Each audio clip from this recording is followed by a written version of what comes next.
नमस्कार दोस्तों, स्वागत है आप लोगों का स्टडी पॉइंट के हमारे इस ऑनलाइन प्लेटफॉर्म पे। मैं अश्विनी कुमार पांडे आज आप लोगों के लिए लेकर आया हूँ हिस्ट्री का एक बहुत ही इम्पोर्टेंट और बहुत ही इंटरेस्टिंग टॉपिक। आज से मैं आप लोगों को हिस्ट्री के बारे में और इसको इंटरेस्टिंग बनाने के लिए एक वीडियो का सीरीज लेकर उपस्थित हुआ हूँ और आप लोगों को लगातार हमारा ये सीरीज का जो अगला वीडियो होने वाला होगा वो आपको मिलता रहेगा। आज हम शुरू करने वाले हैं हिस्ट्री के बारे में, इतिहास के बारे में। सबसे पहली बात तो ये है कि इतिहास के बारे में जो हमारा ख्याल है उसको पहले निकाल देना चाहिए और ऐसा नहीं सोचना चाहिए कि जो आर्ट सब्जेक्ट होता है वो डल सब्जेक्ट होता है। इस सोच को निकाल देना चाहिए, क्योंकि हम सभी जानते हैं कि अभी जितने भी जनरल कॉम्पिटिशन के एग्जाम होते हैं उन सब में हिस्ट्री का इम्पोर्टेंस क्या है। तो आज हम शुरुआत करेंगे हिस्ट्री के बारे में और एक इम्पोर्टेंट टॉपिक को आज कंप्लीट करेंगे। सबसे पहले बेसिक बात कर लेते हैं कि इतिहास जो है, हिस्ट्री जो है, इतिहास के जनक का नाम क्या है। इतिहास के जनक का नाम है हेरोडोटस। हेरोडोटस। और इन्होंने जो पुस्तक लिखी है उस पुस्तक का नाम है हिस्टोरिका। हिस्टोरिका नामक पुस्तक हेरोडोटस ने लिखी है और इनको इतिहास का जनक कहा जाता है, हेरोडोटस को।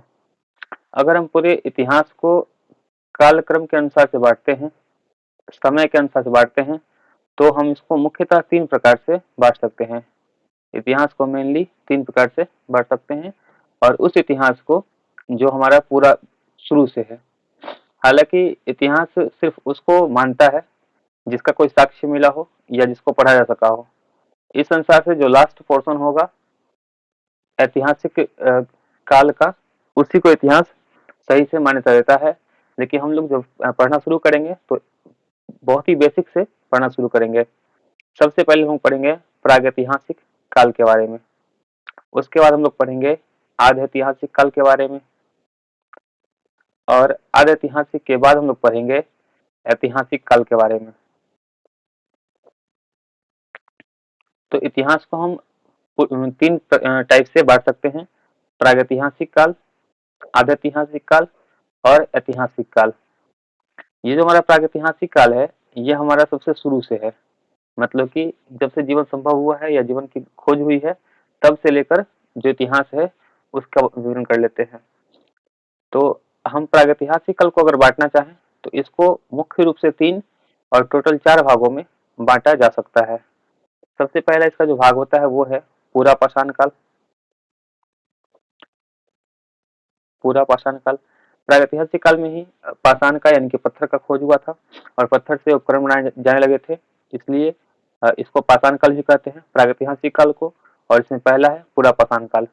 पूरा पाषाण काल का जो कालक्रम है वो जब से जीवन संभव हुआ है तब से लेकर 9000 बीसी तक का काल माना जाता है पूरा पाषाण काल, एनसीईआरटी के थ्रू।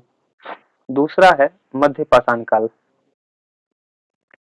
मध्य पाषाण काल, मध्य पाषाण काल का जो कालक्रम है वो माना जाता है 9000 से 4000 बीसी के बीच। तीसरा है उत्तर पाषाण काल। उत्तर पाषाण काल या इसी को हम लोग कहते हैं नवपाषाण काल। उत्तर पाषाण काल या नवपाषाण काल, और इसका जो कालक्रम है वो माना गया है 4000 से 2500 बीसी के बीच।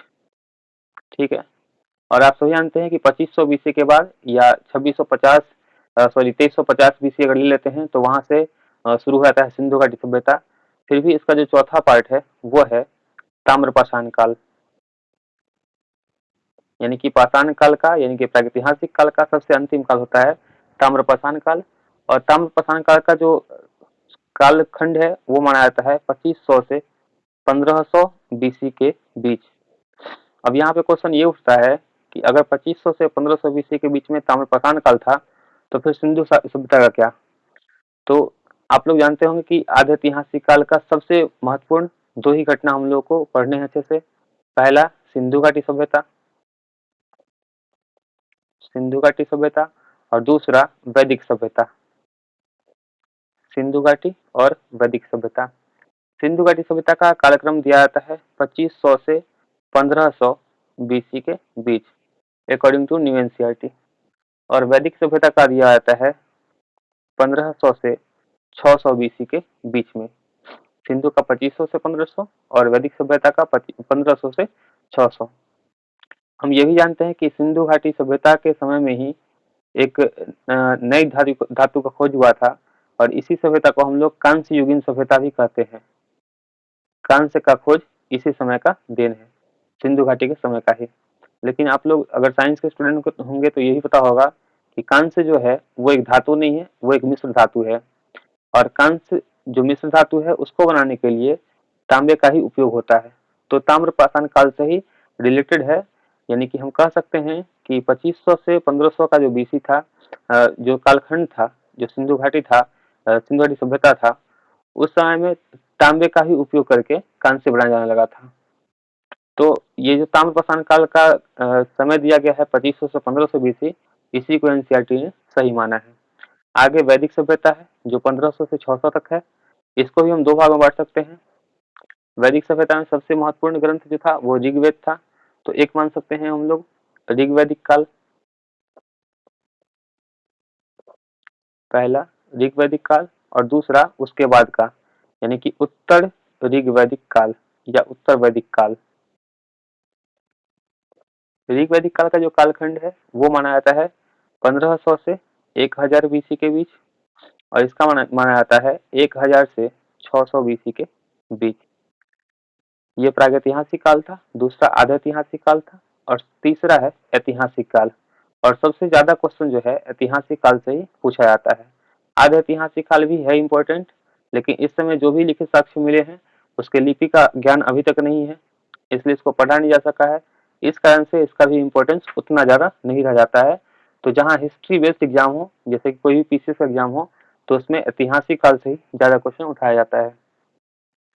अब ऐतिहासिक काल में भी हम लोग जब शुरुआत करेंगे तो शुरुआत सीधे सीधे करेंगे इस टॉपिक से कि क्वेश्चन आने का क्या चांस रहता है और कहाँ से होता है। ठीक है,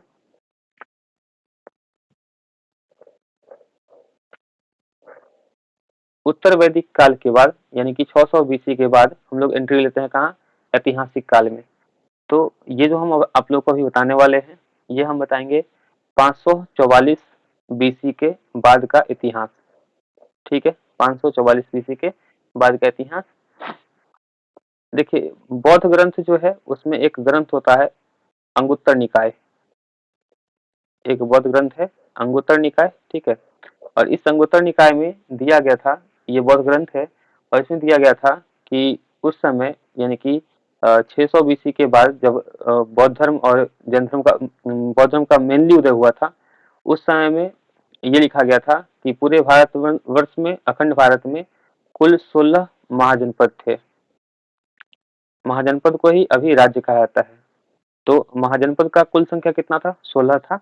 ये उस समय दिया गया था। ठीक है, इन 16 महाजनपद में कौन कौन था, तो एक था अंगराज्य, दूसरा था मगध, तीसरा मल्ल, चौथा काशी, पांचवा कौशल, छठा पांचाल, पांचाल के बाद था कुरु, उसके बाद वज्जी, वज्जी के बाद था मत्स्य, उसके बाद था वत्स, वत्स के बाद सूरसेन, उसके बाद चेदी वंश या चेदी जो महाजनपद था, उसके बाद अस्मक, अवंती और गांधार, एंड सबसे लास्ट में था कंबोज। यहाँ लिख लेते हैं कंबोज। ये 16 महाजनपद जो है उस समय थे, और इसका विवरण कहाँ से मिलता है, अंगुत्तर निकाय से, जो कि एक बौद्ध ग्रंथ है। अंग जो राज्य था इसकी राजधानी थी चंपा। अंग राज्य की राजधानी चंपा थी, और चंपा का ही पुराना नाम मालिनी था। चंपा का पुराना नाम मालिनी था, ध्यान रखेंगे। अंग राज्य का संबंध महाभारत में कर्ण से भी है। तो अंग राज्य की राजधानी चंपा थी, इसका प्राचीन नाम मालिनी था। मगध राज्य का पहला जो राजधानी था, सबसे पहला, वो था गिरिब्रज या राजगिरी। गिरिब्रज या राजगिरी। मल्ल जो नगर था, इसका जो राजधानी है वो था कुशीनाडा। मल्ल की राजधानी कुशीनारा या पावापुरी, जो अभी का पावापुरी है वो उस समय उसका नाम कुशीनारा था। काशी की जो राजधानी थी वो थी वाराणसी यानी कि बनारस।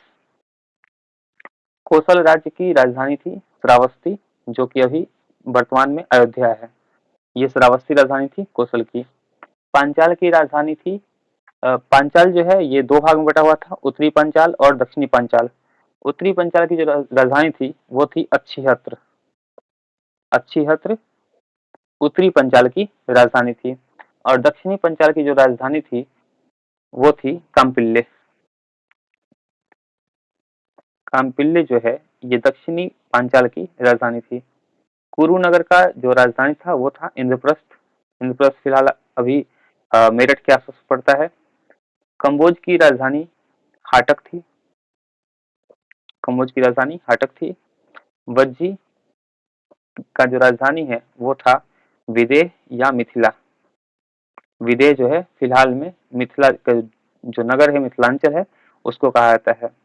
मत्स्य राज्य की राजधानी विराटनगर थी। वत्स की राजधानी थी कौशाम्बी। वत्स की राजधानी कौशाम्बी थी। उसके बाद सूरसेन की राजधानी मथुरा थी। चेदी की राजधानी थी सोत्थिवती या सुक्तिमती। सोत्थिवती या सुक्तिमती जो है ये चेदी की राजधानी थी, सुक्तिमती। अस्मक जो महाजनपद था उसका राजधानी था पोटन या पोटली। पोटन या पोटली। और अवंती जो था वो भी दो भागों में बटा हुआ था, north Avanti and south Avanti. जो उत्तरी अवंती था उसका राजधानी था उज्जैन और जो दक्षिणी अवंती है उसका राजधानी था माहिष्मती। आप लोगों ने फिल्म देखा होगा माहिष्मती का वर्णन। उसके बाद जो गांधार है, गांधार की राजधानी थी तक्षशिला। बाहुबली से सभी लोग परिचित होंगे, तो वो माहिष्मती का ही शासक था। ठीक है, तो ये जो था ये 16 महाजनपद है जिनकी जानकारी अंगुत्तर निकाय से मिलती है। अंगुत्तर निकाय एक बौद्ध ग्रंथ था। फिलहाल इस 16 महाजनपद का विवरण तो दे ही दिए हैं। इसमें जो सबसे ज्यादा इम्पोर्टेंट था, जो हम लोग को पढ़ना है और जिससे ज्यादा क्वेश्चन हर साल पूछे जाते हैं, वो है मगध। और मगध में भी हम लोग ये पढ़ेंगे कि मगध का जो विकास हुआ, मगध का जो उत्कर्ष हुआ, उसके होने के कारण क्या थे और मगध का उत्कर्ष कैसे कैसे हुआ, कौन सा वंश पहले आया, कौन सा वंश बाद में आया, इसका जो पूरा विवरण होगा वो हम अगले वीडियो में आप लोग के पास लेकर आएंगे। फिलहाल ये इतिहास का पहला वीडियो है। आप लोग ढेर सारा प्यार दें और इससे कुछ सीखें ताकि हम अगले वीडियो की ओर अच्छे जल्दी से जल्दी रुक करें और आप लोगों के लिए और अच्छे से थोड़ा सा और मॉडिफाई तरीके से वीडियो लेकर आया करें। धन्यवाद। जय हिंद।